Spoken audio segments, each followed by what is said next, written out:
Hello, Mama Chup Chup. Hello, my YouTube darling. Welcome back to my channel. Today, I want to show you how to wrap the egg roll. Look like this, okay? Now, this is the wrapper. You buy at Asian Market. It's only $2. Okay.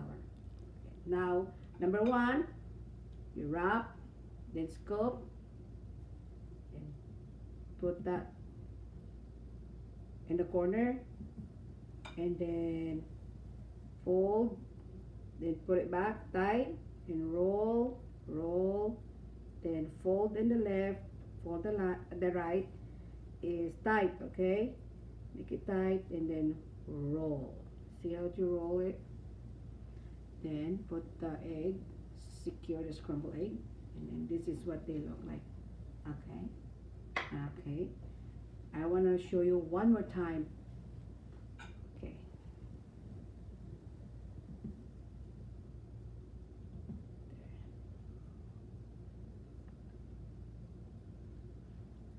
Easy, huh? There you go. Roll, secure.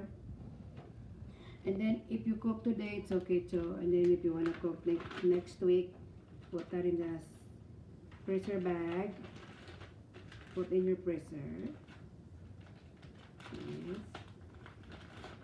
Then you put the date when you made.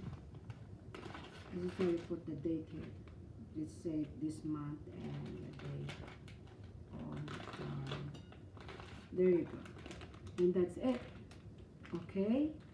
Okay, and I hope you enjoy. And don't forget to subscribe to my channel. Have a great day. Bye.